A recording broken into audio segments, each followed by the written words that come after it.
اللہ کے پیغمبر سے پوچھا گیا کہ بہترین عورت کون ہے، تو نبی علیہ السلام نے بہترین عورت کی ڈیفینیشن یہ بیان کی کہ اللہ تی تسرہ اذا نظر، بہترین عورت وہ ہے جس کو اس کا شوہر جب بھی دیکھے تو وہ خوش ہو جائے، ٹھیک ہے. اور ایسی عورتیں کم ہیں، بہت کم ہیں. زبان کنجیوں کو تیز اور دماغ ہر ٹائم خراب، اور بندے نے بڑھ کم دکھا رہا ہوں دماغ خراب، ٹھیک. بہت کم عورتیں ہیں آپ کو معاشرے میں ملیں گی ایسے. لوگوں کو سینس ہی نہیں کرو ملانے کی، شعور ہی نہیں ہے کہ ایک فرق رکھا اللہ پاک نے، اس فرق کو سمجھیں. وہ فرق فطرت کے عین مطابق ہے کہ شوہر کو اگر اللہ نے سردار بنایا، آپ کا آقا بنایا، تو آپ کو اس کی ہر حکم کے آگے سر تسلیم ہم کر دینا چاہیے. یہ فطرت ہے.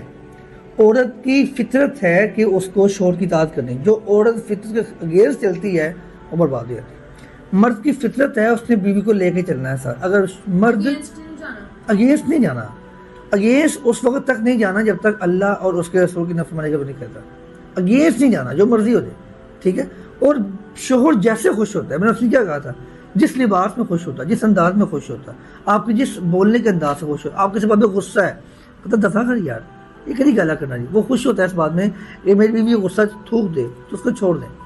آپ کی ہر خوشی شوہر کی خوشی کے ساتھ، آپ کا ہر غم شوہر کے غم کے ساتھ ہونا چاہیے.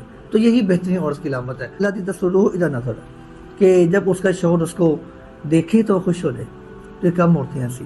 اور وَتُطِیعُهُ اذا امر، وہ جو بھی حکم دے اس کی اطاعت کرے، یہ ہے. اور تیسری بات فرمایا کہ وہ جو اپنے ذات کے بارے میں اور اپنے مال کے بارے میں اپنے شوہر کی مخالفت نہ کرے، اس کے ساتھ خیانت نہ کرے.